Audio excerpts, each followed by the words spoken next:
Well, if the Chinese, or pick a country, really doesn't matter, sees that, gee, the United States or Mexico or Canada or Venezuela or whatever has no way to defend themselves, and obviously China puts a lot of emphasis on their military.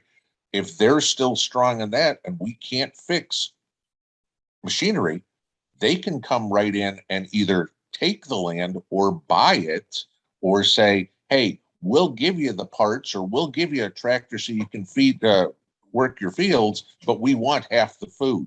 That's what's going to end up happening.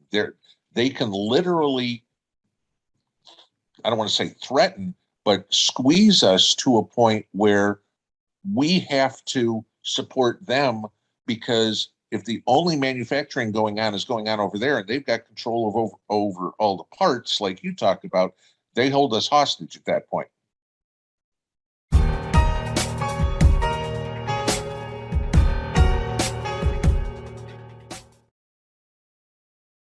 And good afternoon, everyone. Things are becoming so timely with the information flowing at lightning speed. The changes are so vast that things that normally would have taken 6 months or a year are happening within a week. It's even difficult to keep up with what's happening, how fast new laws, new everything is moving. From the food shortages, one day there's enough, next day it's in complete shortage and run out of a country.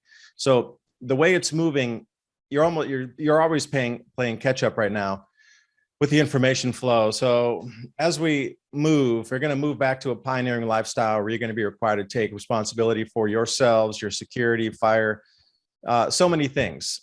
So I'm here with Ken today, Pinball Preparedness. You can find his feed right over at prepper.com, Pinball Preparedness. Now, we live in the same neck of the woods, if you will, and we have the same mindset. And you see behind me, if I'm using this as a prop here because I have that much that I need to overflow it as a prop set here, if you're not already like this, you're going to have to quickly speed up. You have days to weeks left before the lockup in the economy, the devaluation of the dollar, and the inbound that we can see broadcast across the way. Now, the people that pretend they're running things are now saying that there'll be nothing for Christmas, stock up now. There's going to be shortages everywhere. So where does that leave you and I? Hopefully we can get some good information today. So Ken, thank you for joining me, because I'm really interested. I see a bunch of your videos on YouTube too. And it's the time that we really take action, compare information, and maybe there'll be an idea or two that somebody that hasn't heard or listened to us before will come out and say, hey, thanks for bringing that. I didn't think about that, but it could save their life. Thanks, David. Appreciate you having me here together with you and everything like that. So watch your stuff all the time, DAP 2030, for all the folks on my channel that aren't familiar with who David is. David is one of the preeminent people in the prepper community. For those of you that know about the podcast that I do with Tradcat Night, David is also one of the contributors over there with Eric. So, got something like that in common besides having Tennessee in common, but definitely two of us of a similar mindset wanted to get our thoughts together, because nobody's cornered the market on good ideas, and something that he's got as an idea, maybe something that I haven't thought of, and we wanted to get together to share those ideas for each other. Of course, you all know I'm in YouTube jail on Pinball Preparedness right now, so I am working on the backup channel of Pinball Prepping. So like most of us, we have backups just in case this happens, so we can keep getting the word out to you guys. But again, thank you, David, for getting us together, and let's talk about some important stuff. Timelines. So the world is waking up to what's happening now with the shortages occurring everywhere. And Ken, in one of your last videos, I saw you saying that the normies were waking up. So what that means is, before, people like Ken and myself, we saw these cycles repeating and we knew these things were trickling in. And now it's more of a tidal wave where you can see it from the beach rolling in. And it's going to be everybody out at the stores buying and preparing. So, I mean, what's a timeline before you think the general masses, the general public wakes up and sees there's a problem and they go, oh, I didn't prepare. And they're going to run off and buy, carts and carts and carts of things all at the same time, increasing the shortages where there's going to be no replenishment of the stores because it's going to be bought out so quickly. So what kind of timeline are you looking at for the normie awakening until there's lines waiting to get into the supermarkets because everybody's panic buying? I think we're already there. And I think this started over the weekend because all of a sudden, I mean, to use the term normies, where normies getting their information from? ABC, NBC, CBS, Fox, MSNBC, CNN, whatever it would be. Okay. All of a sudden, starting last Friday, the mainstream media has started to come out and say, gee, there's shortages.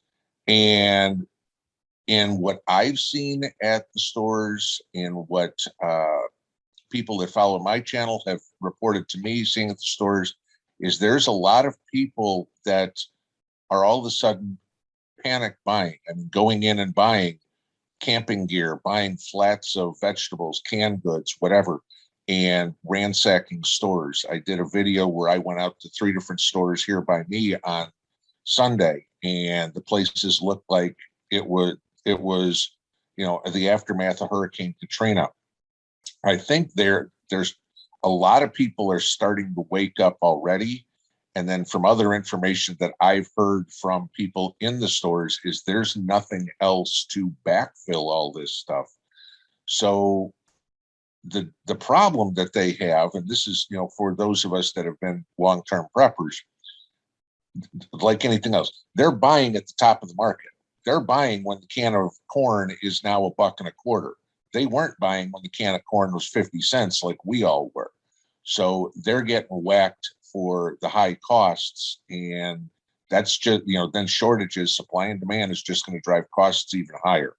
So thank God that, those who have been doing this for a while aren't choking on the cost of, food, not only to eat now, but to put back in their preps. And another thing about the preps, we've gone through more than a handful of things that were terrible after we bought it. We tried it. We're like, never going to buy that again.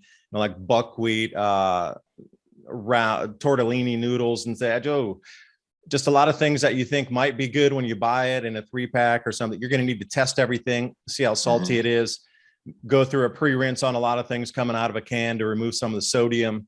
Yep. See if it's it to your palate, and do you even know how to cook it? Yeah, it's great that you could have cans of this, tins of that, cases of this, but if you don't know how to prepare anything and you don't have backups for wood burning to be able to cook something outside in a controlled environment, even when it's raining, your power shuts off, your gas shuts off. Okay, you got wood, you can cook, but are you going to cook in an open fire? I would hope that you have some protection around it.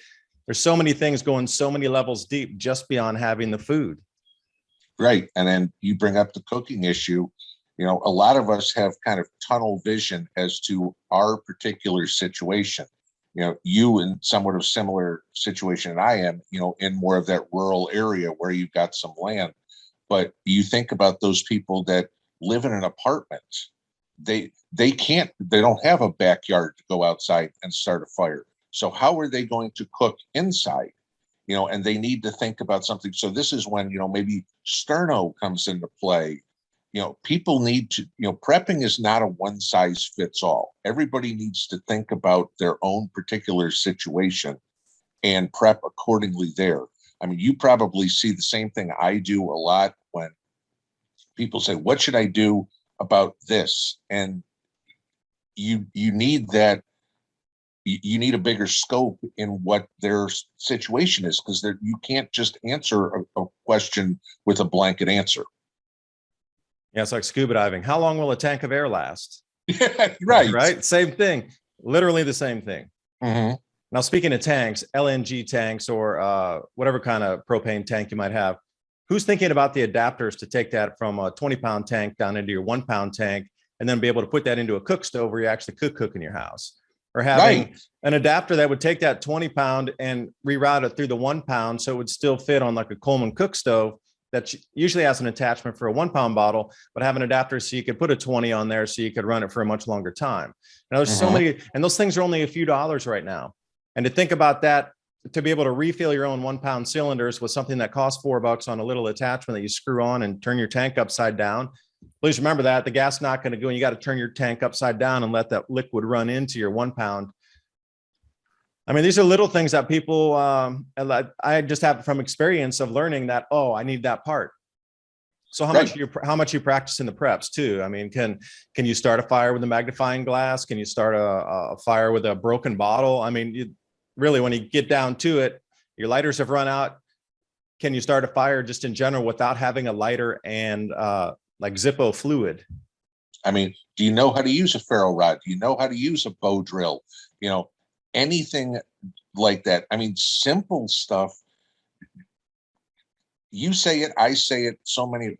Prepping is not buying a bunch of gear and going, oh, I'm good. Do you know how to use it? And I mean, it kills me when I see people go, well, I've got all, and it's still in the original packaging. It's like, you have no clue how to use it. Use the stuff and make sure that you know what you're doing. Because, you know, one of the big things I tell people all the time about gardening, you don't just put a seed in the ground and poof, you get food. You know, you have to learn. You're going to make a ton of mistakes. And now is the time to make those mistakes while you're learning something. SHTF is not the time to go, gee, I've got all these seeds. Let me go start a garden. Oh, crap. All my soil is clay. Why won't anything grow? You know, and it's the same with anything. With, like you said, you know, do you know how to make a fire? Go out and practice. You can do it now when, you know, there's no worry about getting shot at.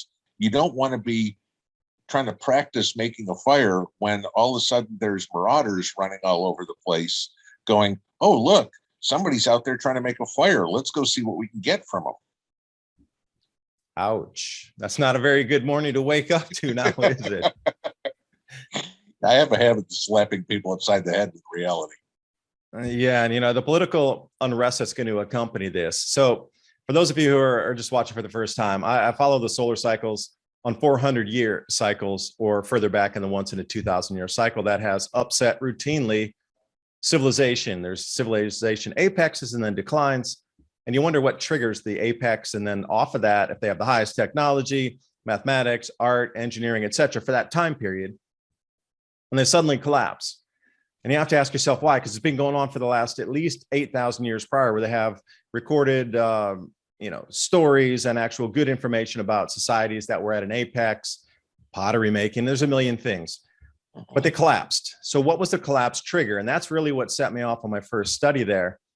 And it's the change of the growing and the harvesting season based on the cycles of the sun that cool the planet for a very short period of time, 10, 15 years. But when you're looking over 400 to 500 years of time, a little 10-year blip is nothing. But if it does collapse a society, you can start to see the pattern. And when you see the pattern, you start to get three things that happen every one of these events. It's grand solar minimum: population decline, civil unrest, government overthrow, and then also population migration.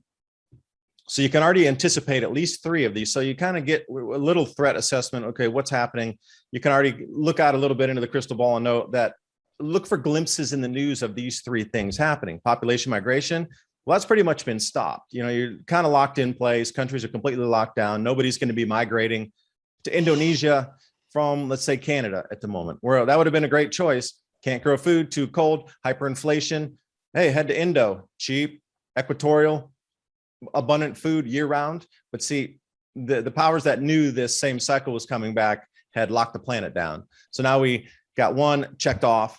So now we're looking at the economic implosion. We got cryptocurrency rising. And then you're talking about October 15th. And I keep hearing this October 15th again and again and again. So I'm just wondering, kind of out in your scope of things, what are you seeing for this October 15th or at the end of October? It seems to be an enormous amount pinpointing to this date of economic something. The only thing that I can look at in something like that is the markets, okay? The stock market, the bond market, whatever would be. And it's not like we have futures expiring or anything on the 15th. I can't for the life of me figure out why anybody's picked this day other than it sounds good. It's the middle of the month, whatever would be. It's a Friday. You know, bad news comes out on Fridays. I'll believe it when I see it, but I can't. I cannot for the life of me find anything that's concrete that says, oh yeah, this is the day we've got to watch out for, because there's actual reasons. This one just to me looks like somebody pulled a date out of the thin air and says, oh, this is the day the economy is going to collapse. Now, historically, September and October suck for the markets. We've seen what's gone on. September was lousy. October has not been good. The market's kind of bouncing all over the place. But there's no strength, and you have a lot of analysts calling for demise of economies. Citibank said yesterday that China's going to see 30% inflation. You start looking at things like economic problems, and that's just going to exacerbate on bigger problems. You know, the Chinese economy collapses. What do most companies or countries do when the economies collapse? They go to war. I mean, think of the Weimar Republic in Germany back in the 20s. Okay, we went up in World War II because how'd they get out? Same thing again. It's civil unrest. It's war. It causes problems. But pinpointing a day is crystal ball stuff. And the thing about China as well, if you think that there would be confrontation, every good that's manufactured there will stop on a dime. So how prepared are you for what's in the ships right now, and that's it for years or decades? Because you see after some of these, really aggressive conflicts that it takes decades, plural, to repair everything and bring it back online again, even to remotely where it was prior to that conflict. Supply chains, manufacturing, the facilities themselves, the ports are always damaged, rails are damaged, everything's damaged, power plants are damaged. So if something does go off, you can anticipate that there's nothing else coming from China. And that's really a sad thing, because all the eggs are literally in one basket over there for the world's manufacturing. I mean, how long would it take for us to bring all that back to the United States, retool, start heavy metal smelting, steel production, aluminum smelting, that sort of thing again, and then bring the economy back up where we have a manufacturing base? Even if we started with a Manhattan Project today, it would still take, 7-8 years to achieve that goal. But there's really nothing pushing from behind. We're not backed into a corner just yet. So, thinking about conflicts and inflation, that's one thing. Chinese are starving. They lost so much out of the fields last year, flooded their warehouses and storehouses. And with the new information and political statements and CCP mandates, buy energy at any cost, buy food and import it at any cost. And if you know through history, the potato famine in Ireland, when those people were starving on the side of the road, they had the army transporting food out for sale, export market wise, while the people starved in the country. Now, I think it's going to happen again. You got to be kidding me if you think that they're going to be nicer this time, when through history, you see that famines, there's still food grown, but it's exported, higher bidder. And then China comes out and says, we'll buy it at any price. Price. This should you should have like tingles down the back of your spine when you hear statements like this from the CCP. Well, I mean, you look at this. I mean, go back to World War II, for example. The day World War II ended, Europe was in ruins. How many people were displaced? Okay. It wasn't like, oh, the war's over, poof, Monday morning, everybody goes back to work and things are back together. It takes forever to rebuild a country like that. Then you look at China. China's three biggest industries: manufacturing, okay, no power, the factories are down. Second one is industrial equipment, mining, whatever would be. Gee, we have an aluminum shortage, we have a steel shortage, whatever would be. They have a coal shortage, so they're not able to mine. Third biggest industry, real estate development in China. Between those three industries, which are all in a complete disaster right now, that's 75% of China's GDP. That's what China is hanging on by fingernails. I did a video on this the other day. You think of the U.S. economy. For about 50 years, between the 20s and the 70s, we were a strong manufacturing economy. We hit a peak. It got too expensive to manufacture here to create the goods. Everything moved over to China 50 years ago. China's now where the U.S. was in the 1970s.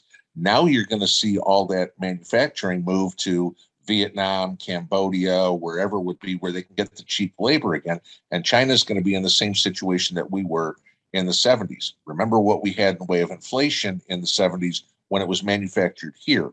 Now imagine the inflation goes on to China, and you, like you said, you can't get the stuff on the ships because there ain't any more coming.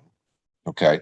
And we don't manufacture it here. So where are you going to get that pair of blue jeans, that new pair of tennis shoes, the towels you need, a blanket, whatever? If you don't have them, you ain't getting them. Or you repair it like our grandparents did. And there's a tire shortage for farm equipment to even harvest this year. So the MRO parts or the maintenance repair operations and different repair parts for farm machinery is not coming either. So I don't know how many, there's at least 10, 12% at last count of all harvesting equipment laying idle because it's broken. It doesn't have tires, doesn't have whatever repair part that needs to be in there. Something's broken. And I saw, who was it? Cliff High. He was talking about transmissions for 18 wheelers and different parts of mechanical device in the engine, specifically drivetrains and transmission assemblies, not coming. So then we have another whole part of the supply chain affected where trucks are going to start sitting idle on the road because they don't have repair parts either. At what point do you start cannibalizing all the other junk that's laying around, literally like salvage yards, etc.? But will it fit into newer model vehicles? And can somebody have the skill, if it doesn't fit and it's maybe, you know, an inch too long, does somebody have the skill to then shrink that down and keep it with the same tensile strength so it fits into some of these newer engines? I'm going to say no. So what are we left with then if things just stop running and there's no way to repair them? Are we going to go back to pulling horses again to plow fields and harvest crops? I mean, what kind of yield declines are we looking at? Massive, massive yield declines. Plus the manufacturing of fertilizers is ongoing. This will be the newest thing coming into spring is the fertilizer shortage. So without fertilizers, how's the crop yield going to decline bushels per acre as well? So look out a little bit further. They're already broadcasting that there's going to be fertilizer shortages coming in for this next year. So yield declines there. How much could really be planted with all the broken machinery? You know, you have to start subtracting digits off of this yield and available food tonnage, pure and simple. And then you get into the fact of, you know, what is China short of more than anything else right now? Food. And what are they going to go after? Food. Well, gee, if all of a sudden the United States or, you know, Europe or wherever you got food, I mean, we all know China is buying up land in North Africa like crazy because they can grow food there.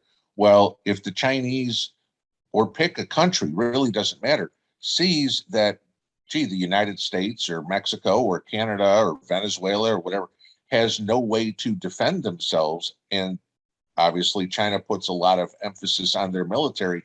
If they're still strong in that and we can't fix machinery, they can come right in and either take the land or buy it or say, hey, we'll give you the parts or we'll give you a tractor so you can work your fields, but we want half the food. That's what's going to happen. They can literally, I don't want to say threaten, but squeeze us to a point where we have to support them, because if the only manufacturing going on is going on over there and they've got control over all the parts like you talked about, they hold us hostage at that point. And again, how quickly could something be retooled here in the States to produce parts for those machines? I mean, that you're talking about putting up an entire factory assembly line to knock out widgets, basically. But how many different widgets would you need? Thousands and thousands. And really, even bringing it back down to simple CNC lathes to try to even put some kind of molds together. I mean, we outsource all that. Even initial molds are all done in China too. So even just the very basic concept of bringing something so you could stamp it, that's not even done in the States anymore. Right. Injection molding for plastics, all that's done in China. We got nothing. We can't even make plastic bottles barely in the United States anymore. All that's over in China. So, I mean, even the basic, we're talking literally from starting over literally 1940 again, like you stated, after the war, bring it all home, set up whatever, and then start again. We're at that same precipice again. It seems like we're just spinning in circles. And these resets are planned on a certain time frame. They call it the fourth turning. There does seem to be validity on an 80-year cycle. 5 of those is a grand solar minimum, by the way. 80, 8 times 5, 400. Yep. So as you look back in history over not just 200 years, 500 years, but several thousand years, you can just look through history and see this ebb and flow on the 80-year cycle, the 400-year cycle, and the 2,000-year cycle, all based on external forces, but then it affects the human, and how does the human behave in that dire duress situation? And that's the spooky factor. Hungry people do strange things, and then how do you protect what you have when strange people are walking across your property saying, hey, they got light, they must have food? Yep. Well, look at the grand solar minimum and empires. Empires collapse during the grand solar minimum. Your average empire lasts a little more than 200 years. Well, the United States, a little more than 200 years. It's about time for a change. You can't really say a grand solar minimum has affected the United States because 400 years ago, the United States didn't exist.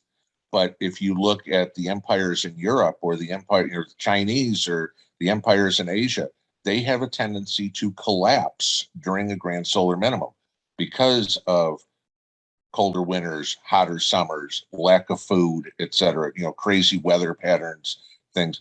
That's what we're in for. And a lot of people try to dismiss it as pseudoscience, but you can go back thousands of years and verify all that data.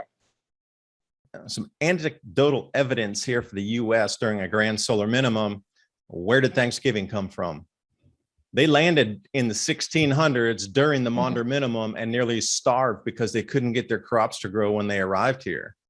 Right. You think about the original boats floating over, early 1600s, and they nearly didn't make it. So then the whole glorified story of, hey, we'll share our, no, that was a starvation thing going on there. And also there's Mississippian cultures. And if you go back in, and when I say Mississippian, we're talking about the earth-built pyramids of the Native Americans here, collapsing right around 1200. I mean, they had vast societies up until 1200, a full-on collapse. They started to rebuild into around 1200, 1300 or so, and then they got knocked back again. And you can start to see it even here with the drought cycles and the rise and fall of Native American societies, civilizations over, depending on regionally where you're at in the US. And then the Mayans, 800 AD, they just suddenly disappeared. That's right the same time the Tang Dynasty in China collapsed. So we got two different societies at apex. I mean, the Tang Dynasty, for those of you that don't know about China, was considered the apex of the apex of the apex of everything in the known world at that time. Knocked out at the knees, Mayans as well. So it's happening on 2 continents at that point where you can start to then connect dots around on these specific timelines. So we're here again. Now, how would governments react if they knew it's here? Okay, so it's just a certain amount of people have this information that we're back at this cycle again. This time you have 8 billion people. They're going to get angry. They're hungry. They will get hungry, and they're going to be fighting for food on the streets, and they're going to want change like every single time. So how would you control that so you and a person in power wouldn't be as threatened? That's kind of where it rolls back down to is, it seems to be a lot of measures to keep people split up and keep a large, even wider moat between power brokers and the individual citizens. That is the perfect excuse for everybody to disappear. Work from home. Now what? It cut a bunch of CO2 emissions from traffic, etc. Where did everybody go? I mean, where literally are all these people that were running these companies, the CFOs, COOs, CEOs? Yeah, they still appear on a camera somewhere, but where are they? Poof, gone in the wind. Well, and the other thing about the work from home, and again, you can take technology right into that as well. It's a running joke almost, but social skills of a generation, if not 2 now, are completely gone. Okay. Younger people, for the most part, don't have the ability to have social interaction. They're very awkward at it because it's easier to sit there and text each other. We've all seen, I've seen my daughter do it, be sitting on the couch next to a friend, and rather than talk to each other, they're texting each other, and they're 3 feet apart. So now you're getting that almost trained, become from the work from home, trained out of people to have social skills. So now if we have a big event, people are going to be uncomfortable, if not untrained anymore, to deal with people on a social level, which divides us even more, which makes it harder and harder and harder for communities to get set up until you have that one person comes up and says, I'm in charge. You're all going to do what I tell you to. And everybody goes, yes, sir, yes, sir, yes, sir.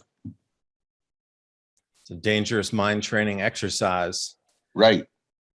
Because when things go wrong, what do you anticipate? You're pretty remote. I'm pretty remote too. But, the whole saying goes, half a tank of gas to come out to Maraud, they're going to want to go back to their home base. Can they get a second tank of gas? And how far are you outside the population center? And how easy would it be for them to find you down the dirt road, turn right, turn right, turn right, turn right, down to the very end, dead end of the road? That's kind of where it comes to. But, suburbs are going to have a much more threat base to them than remote countryside. But eventually people might start wandering out. So if you're looking at safety issues from remote countryside back toward, country towns, and then back into suburbs, and then straight into the city, well, how quickly would they get out to the countryside is what I would ask. Very quickly. I mean, just look at the migration pattern, if you will, during COVID. People left California, Illinois, New York, New Jersey like crazy. Where did they go? They went to Texas, Tennessee, Florida. Those were the three big states. They weren't moving to, Dallas, to Houston, to Miami. People were already moving to the country. The mindset in the cities is all the food's out in the country. Let's just go there. They'll come very quickly. It's not going to be months. I mean, obviously being out in the more rural settings, we're going to have a little heads up. They're not going after tiny town Tennessee first, but give it a week, give it 2 weeks, and the migration's going to start coming very quickly. And the infrastructure, if you will, and I'm not talking about governmental infrastructure, I'm talking about places to live or whatever, buildings to keep people, is not set up in the rural areas to take an influx of that many people. I mean, there's 250,000 or so people in Knoxville proper.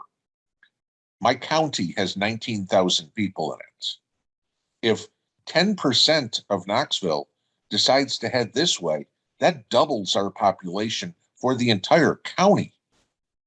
There isn't the housing to put these people. So what happens? Now you have all those skirmishes. I need a warm place to stay. There's a house. We're going in. Yeah, in my little town, 900 people, under 1,000. Yeah. And it's the same, stay in the barn. Nobody is going to accept your offer to stay in your barn as a place to stay. In today's, when you're in the house. Yeah, not if I'm in the house and I say, yeah, you can stay in our barn back there. They're going to be like, no way. What am I, some farm animal? And they're so entitled too. They come in a dire emergency situation, yet they expect to have, 1,800 count thread sheets and hot showers and home cooked meals served to them on golden platters. Yeah, you're going to stay in the barn. Make sure you keep the goats warm out there. No, I can't do that. And then they're going to, you have to let us in. We got the kids. Then, really what are you going to do when people come knocking on your door and asking for food? I got kids, I got a family, these are real world situations we're all going to have to deal with here in probably under 6 months or maybe a year max. I would say probably less. When people are going to come out knocking on your door. Right. And then what? Really, what do you do? Threats are one thing, but people walking around saying hungry, you got a family, whatever, and then you can deal with that. So, what have you how about, I don't know, give us, what would you do if it was somebody with a family came knocking on your door and said, my kids are super hungry, we haven't eaten in 4 days, and this, that, and the other? What are you going to do? Yeah, I mean, and that's a very good thing. I brought that up this morning, actually. What happens when you have the 7-year-old kid whose parents died shows up on your porch? Are you going to turn them away? Or the pregnant woman who's there, all by herself, you're going to turn her away?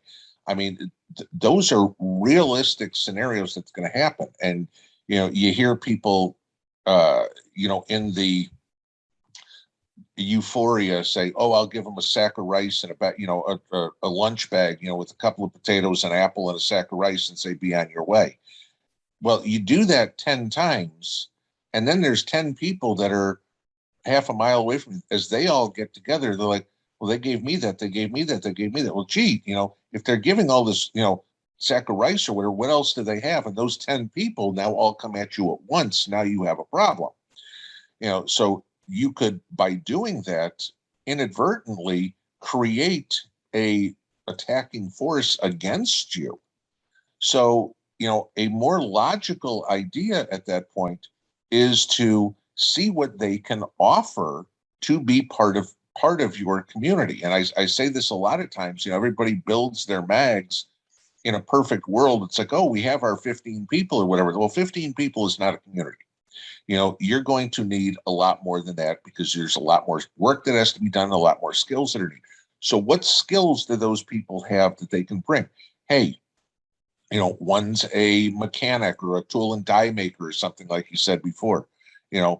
Maybe they can help fix the vehicle that you have or the farm tractor you have.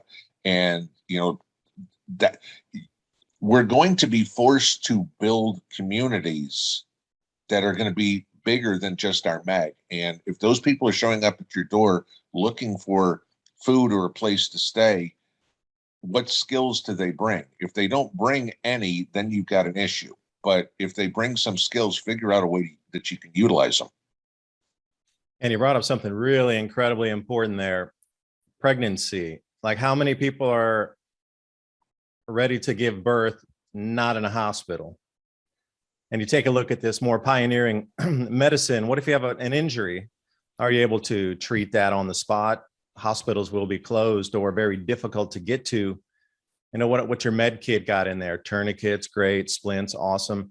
But if you're going to have a serious injury and sew somebody up, do you have the antibiotics there to try to treat the infections? The list goes on and on and on. But just a most basic thing you talk about, within this 9-month period, people are going to be giving birth, women. When's the last time anybody was a midwife out in the countryside that gave birth outside a hospital? You could probably count them on your one hand in your county or even your part of the state. So that's a whole nother thing to think about too, is then how do you care for the infant if they don't have, enough milk, or they don't have, and then do you have any baby formula around? And the guys I talk to on the dairy side of things are like, huge problem inbound. We need to get way more efficient, way faster with the dairy and the milk byproducts, or the dairy, milk powders and infant formulas, et cetera. That's just one little super tiny thing to even think about. But how much of a strain would it put on you or your community to have to do that? Right. And now also with that one baby, that's going to takes for certain one person out of the work crew. Okay. Because that mother is going to be either sleeping or breastfeeding or doing whatever. So you've got to feed her, but you're getting no productive work. The baby somehow is going to be fed, doing laundry. There's going to be one person in a mag whose sole responsibility it is to do laundry, to do everybody's laundry. I said this the other day. Think about doing laundry. If you're not loading up the laundry machine, you are literally washing one piece of clothing a day. Family of 4, you're doing that all day. Now, imagine you have a baby in there. Everybody says, well, cloth diapers. Great. Cloth diapers have to be washed once the Pampers are gone. Now somebody's got to do all that.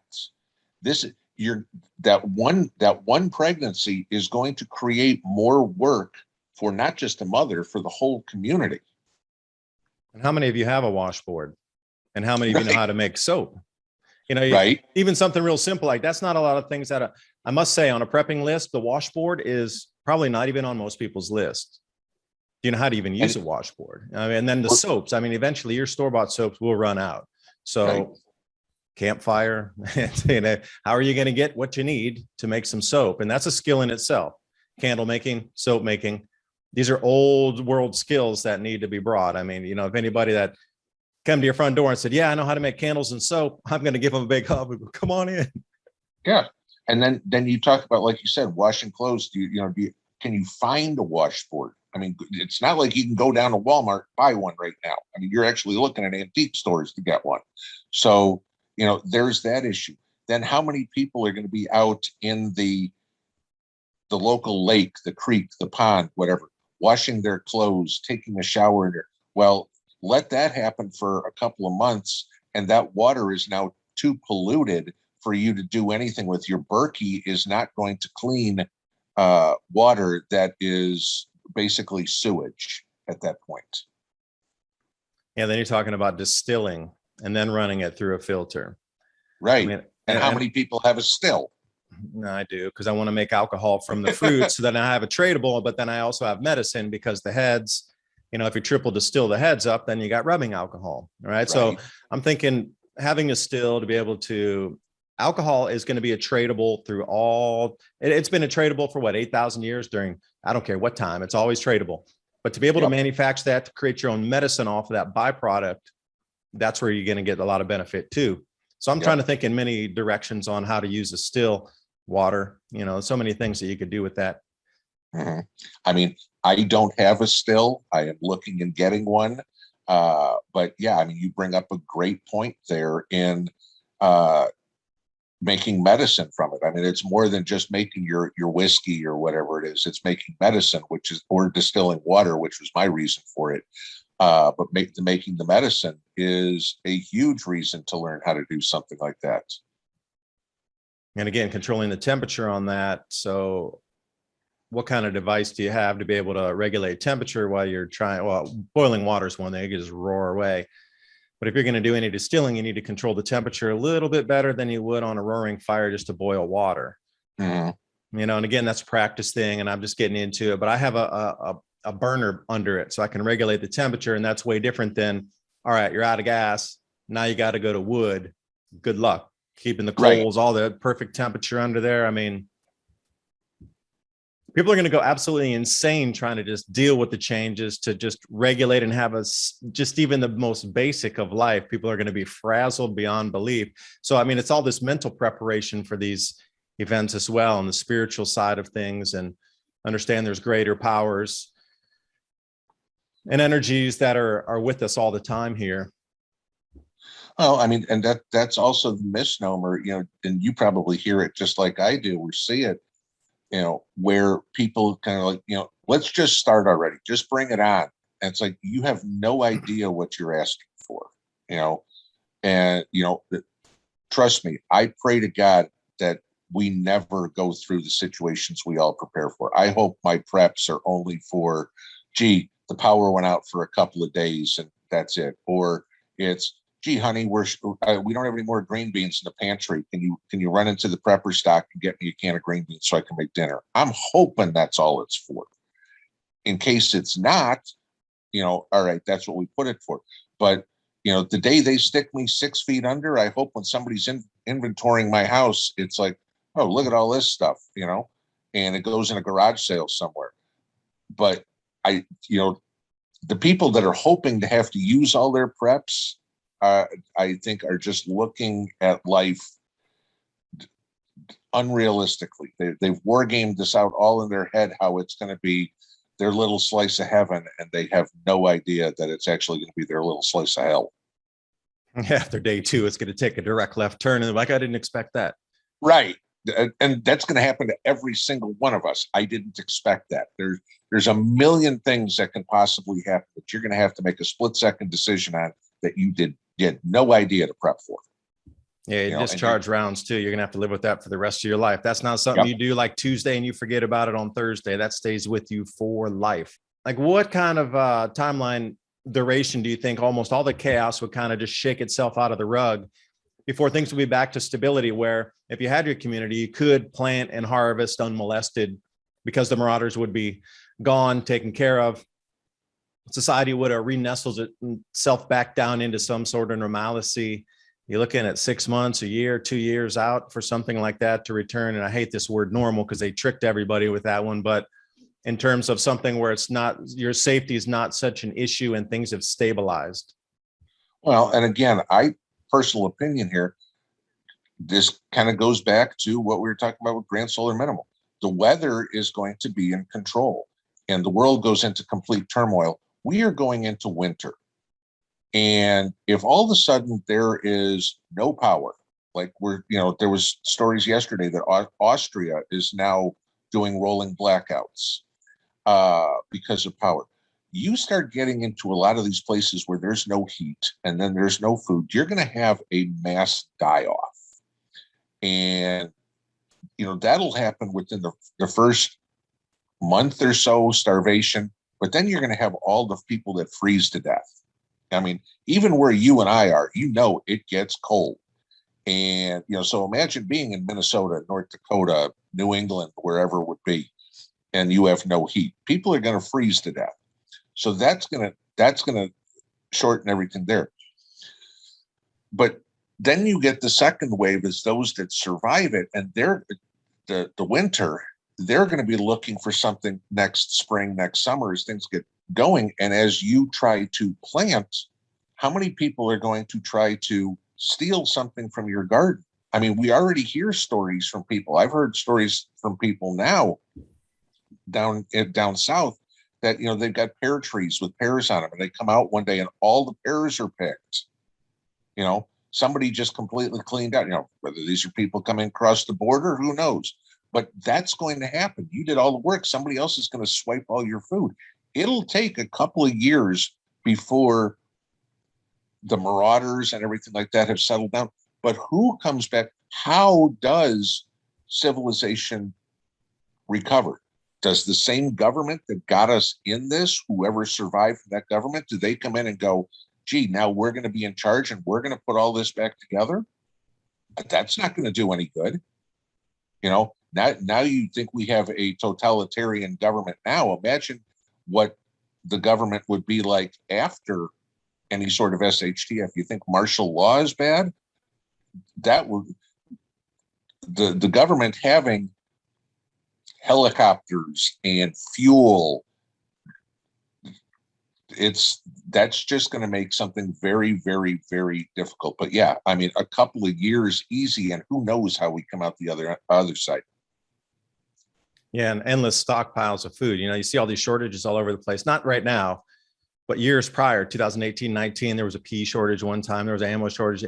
Like, you started to see something had gone downstairs, and the amount of containers that disappeared off the face of the planet, they were packed full and then put elsewhere. So that whole container shortage thing was just a way to explain away that, yeah, all the containers are being packed with continuity of government supplies and they're being put elsewhere. So that's why we need the containers. We actually need to use them now. Thanks for building them all for us. In 2008-9, great financial crisis. If anybody was around that time that remembers the 8 and 9 super run up in oil prices to like $147 a barrel.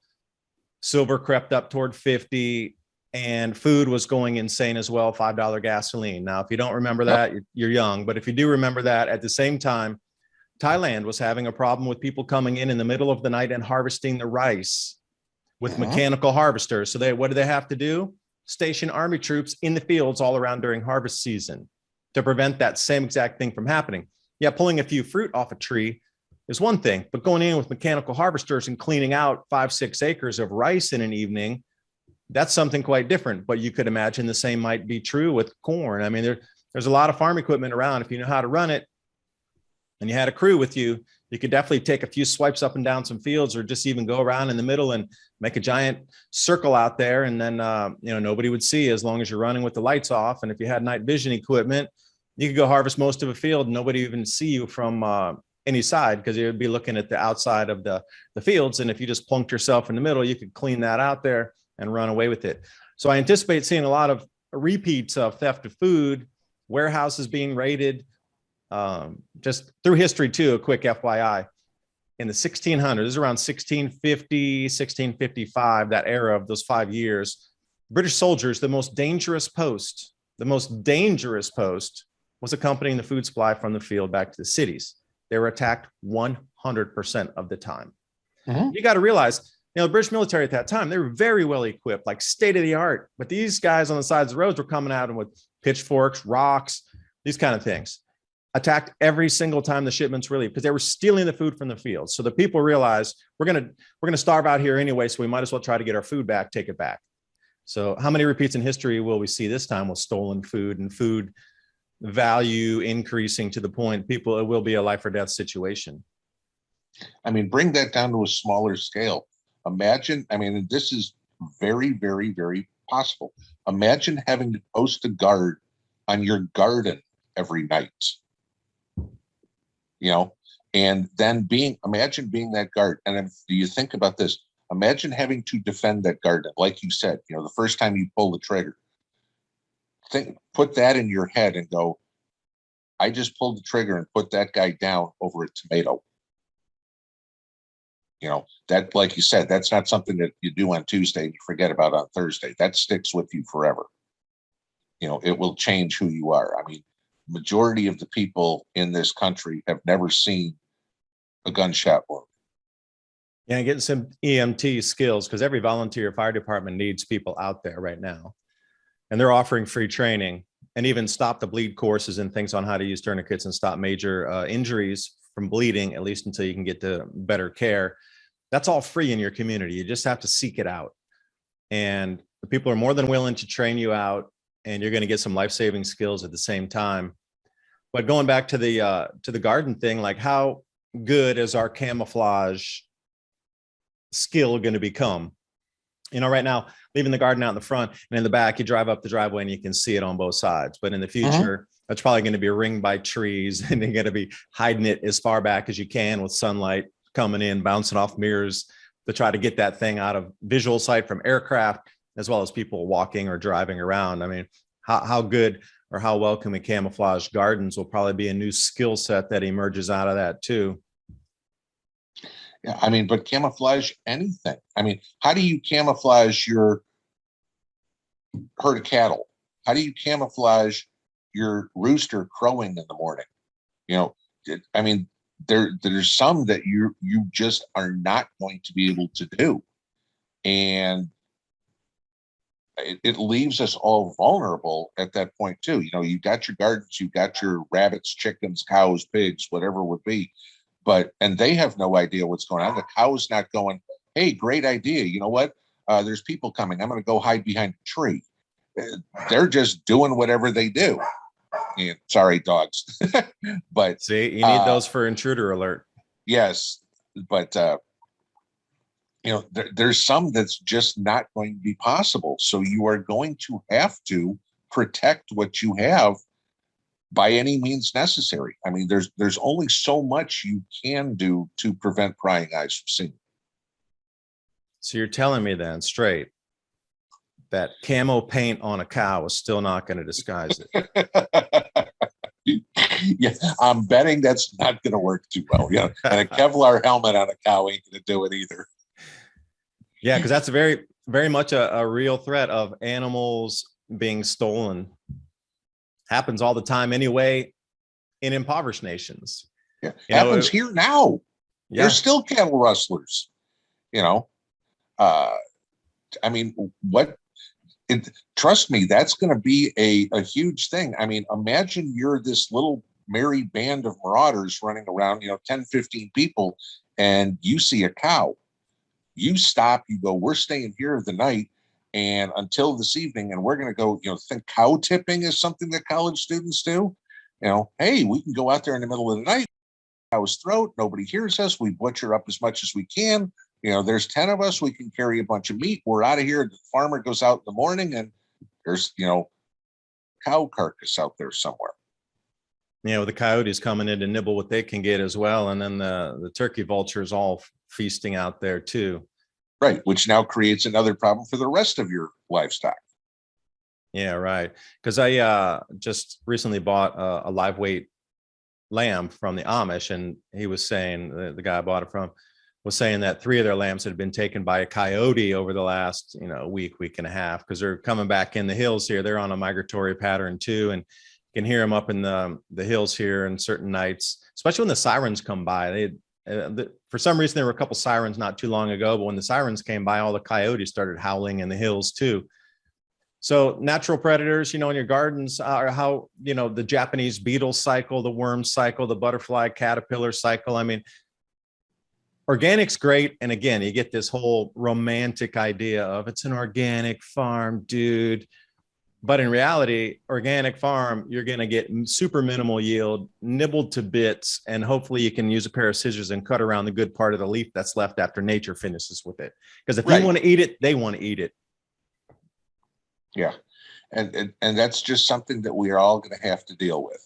You know, it's not going to be easy. And like I said, too many people romanticize SHTF as going back to, you know, how Little House on the Prairie. Okay.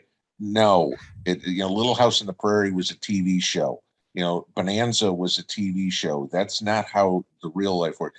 Go back and look at how people lived in the Appalachians in the 1700s, in the 1800s, whatever it would be. That's what you're looking at. You know, you're not going to be able to pick up that iPhone and go, how do I skin a squirrel? You know, there's not at your fingertips instructions on how to do something. You know, you need to know how to do all that stuff ahead of time. And that's the one thing that I find most people are completely lacking in. You know, that prepping is, gee, I've got a bunch of canned goods, I'm all good. Or gee, I've got a couple of rifles, I'm all good. Or, water is always my favorite one. Gee, I've got 50 gallons of water. You know, I've got 3 55-gallon drums full of water. Congratulations, you've got about a month's worth of water. Prepping is survival skills. And I'm not talking bushcrafting or anything like that. I'm talking the basics. Do you know how to fish? You know, do you know how to clean a fish? Will you touch the worm? Any of that sort of stuff. Those are very basic skills that a lot of people don't have. And they're like, but, what do I need? I've got, cans of tuna fish upstairs. I've got all the fish I need. Like I said, great. You got a year's worth of food. What happens on day 366? It's again, going back to what I said at the beginning, when World War II ended, life didn't go back to normal on Monday morning. Everybody goes, oh, okay, stores are open again, back to selling things, back to work I go. No, the entire continent was a disaster, and it took decades to rebuild it. How did you survive those decades? A lot of people didn't. Ever take a look at the pictures of Dresden, 1946? Yeah. Yeah, welcome. And I had a quick question for you here. TVA and blackouts, because you were talking about blackouts already here happening in the United States, planned rolling blackouts through the winter. Yep. So the Tennessee Valley Authority, a lot of it's hydro and a lot of it's nuclear. Right. So, what's the comparison there between hydro, nuclear, and coal or natural gas, wind, solar? Do you think that being here in East Tennessee with the TVA running on those two different pretty much renewables, that there would be power outages here in Tennessee? And, you could also make the same case for places like Washington, that there's an enormous amount of hydro over there, and different other places that British Columbia, they're using an enormous amount of hydro, adding new megawatt capacity every year. So what do you think about grid down or rolling blackouts for this part of the country using TVA's resources? Well, I think we've got the resources, but again, how much of it is going to be diverted somewhere else? Just like when the whole thing in Texas happened last year, and they were buying power from Missouri and North Dakota and everything down there. Okay, let's say we have a complete catastrophic rise in the cost of coal and natural gas and everything like that, to the point it's not affordable. I mean, like Duke Energy telling the folks in North Carolina, expect for significant increases in power or in prices over the winter. Okay, so if their supply goes down, TVA is going to be selling supply to North Carolina, in my example here. And that is going to cause more shortages here and cause our bills to go up. So just because it's all these little regional areas, we're not safe because we're on hydro and nuclear, because it's going to come down real quick going, gee, we're all on coal. We don't have any power. We need to buy power from you guys. And that's going to dwindle the supply here, and the price goes up for everybody, because they're certainly not going to let, say, Washington, D.C. go dark and leave the lights on in Chattanooga they're gonna be like, nope, sorry, we need to send all the power up here. So DC's got power. And now, we need rolling blackouts down by you guys, even though it was all generated by TVA. Yeah, that Texas was a huge eye opener. And I will draw a parallel because in the UK, they said the exact same thing, expect significant rises in power prices. And then during the blackouts and that whole fiasco with grid down in Texas during the winter, significant prices also if you're able to get to the power. And if you've been reading a few articles out there about the price of the UK power increases, somebody was paying about 200 pounds per month for their electricity to heat whatever flat or home, jumped to 1,400 pounds per month. Now imagine that. You just switch it over into dollars. You're paying $250 a month, and then suddenly you get a bill one month and it's 1,800 for your electric. Right. Who's ready for that? Nobody. Who's ready for that? Yeah. And hence why it's so important for people to have some sort of backup power system. I mean, to heat their home, especially, and to run the bare bones basic necessities. Do you have a backup heat source somehow? A wood stove, a fireplace, a propane heater, a little buddy, whatever it would be, to stay warm. It ain't going to be walking around in shorts in your house come December, but at least it's not going to be running around your house in a parka. And again, same thing on the power. To keep your refrigerator, to keep your freezers going. I mean, the bare bones necessities to keep your food fresh. You're not worried about powering up the internet or whether or not you can watch Netflix. You're worried about, okay, I've got meat in the freezer that I need to keep frozen. How can I keep that freezer running? That's the priority. Well, if it's in the winter, you could take it outside, because if you leave it in your freezer, it's going to keep warming up. But then you need to worry about the predators coming in to smell that meat and want to come in and nibble it too. So hopefully you have some sort of plastic lockable box. But as well as I do, predators can get through pretty much anything if it's not made out of solid steel and double locked. I mean, animals are ingenious when they're hungry and they're sniffing food. Yeah. They're tough. Their jaws are tough, and they rip through things that you would consider impenetrable, but they're just nibbling through it like we're going through a Cheeto puff or something, right through that. And then the area we're in, how often, I mean, we don't have that much winter that's below freezing, so, I mean, 40 degrees is a cold day, in the wintertime here. Okay, that's not good enough to keep my meat fresh. That's a refrigerator. That's not a freezer. And it comes back, we were driving around not too long ago and saw an old root cellar carved into the side of a hill, had a concrete dome on it, had been disused, but still, with a little TLC, could have brought that thing back up to running again. And, things, who has a root cellar on their property? Yeah. I built one. I built one. Yeah, right. Yeah, and the drainage issues with that as well. I'll just slap a hole in the ground and put stuff in there. Yeah, okay. Wait until the moisture creeps in on the sides there. Huh? Yeah. I mean, that's it. You got to know what you're doing and everything like that. But as we said at the top, it's coming. It's closer today than it was yesterday. And how is everybody going to do this? What are we going to do to community-wise to be able to survive whatever chaos is thrust upon us? Because we don't know. Is it economic? Is it war? Is it, wildfires? Is it drought? I mean, we don't know which one it is. You can plan for all of them and we'll get hit with an asteroid. I mean, you try to prep for everything, but there is no, again, one size fits all the prepping. Yeah, and if it's an asteroid the size that wiped out the dinosaurs, at least I can run to the store and buy more toilet paper. All right, we've been going for about an hour, and I hope everybody got a little bit of info out of our conversation that can help you, because I'm learning and absorbing as well. Well, Ken was giving me a couple of new ideas here to think about moving forward in the days. So if you have any comments, please leave them in the description box below on how we can compare information. You got to keep your comms up. Does anybody have ham radios? I mean, I just got a new 10,000 watt CB antenna that I bought at a truck stop, no less, going down I-75. Usually the kits come a little tiny. I went over there and I said, I want a big one that receives 12, 15, 16 miles out. So he set me up with one. I mean, you just need There to you go. ask. All that stuff's there at the truck stops. I mean, the guys on the road are communicating minutely. So I don't know. We'll see where it goes, but you're going to have to be able to get some information flow. And then, you know, what if I was going to want to get a hold of Ken? We don't have internet. How am I going to, telephones aren't working, cell tones are down. Hey, what channel are you on? There you go. And I'm on the CB too.